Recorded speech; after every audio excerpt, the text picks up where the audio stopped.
Good day. Another update to my 120 gallon 3-year-old tank, which I did not go over how I'm running it because I've been running my 100 gallon tanks a few different ways over the years. But I decided 3 years ago because of my pal Steve at Saltwater and Reef told me, he said he's running a couple of his tanks. He showed me running them off of a canister filter, and which I usually use slumps. For years, it had high nitrates. And I'm gonna do a video and show you my nitrates on this tank, which is very low, and how I keep them low.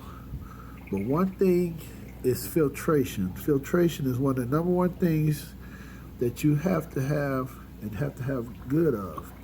And right now I'm showing you a video of the fish also, but I'm showing you the back. I got a hang on the back skimmer. And the reason why I'm running a hang on the back skimmer is because by running it on the back and letting some of the water go on that first off the surface of the tank, it pulls most of the garbage out of the tank, which doesn't get broken down in the filter itself underneath. And this is so you get less nitrates. When you allow food and the nitrates to break down in your tank, you get nitrates, which the bacteria have to fight on. And your anaerobic bacteria turns into from nitrite into nitrate, which is a process. So to help the process along or to slow it down, what you want to get is a skimmer. I know beginners might not want to mess with skimmers. I'm going to go over the skimmers and videos like that one right there. This is by Reef Octopus. It's a hang on the back skimmer, which is great. You can pick it up on Amazon online. And it's the BH2000. If you want to know, they have the BH100. But it's a way to set that up too. And I'm just showing you my fish in here. They looking pretty good. I got triggers and all kind of stuff. And I got the snowflake eel and all kind of stuff. Big sailfin tang I had for a couple years, and these other guys, the snowflakes also. And underneath, I'm running the Sun digital control filter, which I open up. I don't even open up every month because the water stays so clean. When I do open up the filter, if I go like 2 or 3 months, over 2 months, then it might be dirty or something. Like 3 months, but most of the time, it's got the UV bulb, which you should change every 6 months to a year. That helps keep down the bacteria in your tank.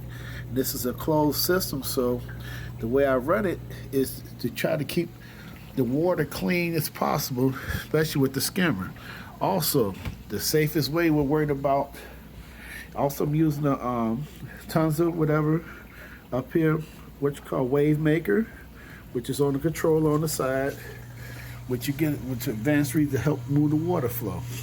And it's controlled. It pulses every like 30 seconds, and it's got 1 to 10. I got it set at level 3, and you can look inside. The water pulses, but on the back, also you can see the water moving right now. In the back, I'm running 2 heaters. I'm not running 1 heater like most people do. That's a bad way to go. The better way to run it is to run 2 titanium heaters, half the wattage, that equals the maximum wattage. Like this, for this tank, maybe this is a 120 gallon tank. You should use maybe say 500-600 watts.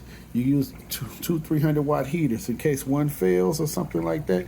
You don't overheat your tank, and also if it don't work and stuff, the other one will kick in. So one is always running and one is not running at all times. So both of them are set. They digital control, but you'll always see the one closest to my filter to my filter inlet, always turning on. So basically, this is just a basic detail of how to just get your tank running and how I run my tank. Everybody might find different ways, but I'm gonna show you in next few videos what my nitrates are and how I keep them low. And I hardly ever make water changes. This tank hardly have ever had many water changes because the nitrates stay low. It's not a reef tank. You can get away with that with a non-reef tank. With a reef tank with nutrients, you have to change the water, especially more often, because the corals want that. They need that. They need calcium and everything, so you have to change it more often. This one, you want low nitrates for fish because they don't like the nitrates. Most of them don't like high nitrates. Over 20 parts per million, you have some fish that will stop eating on you and everything else. So the best way to take care of that is keep your nitrates low on a non-reef tank. Have a great day.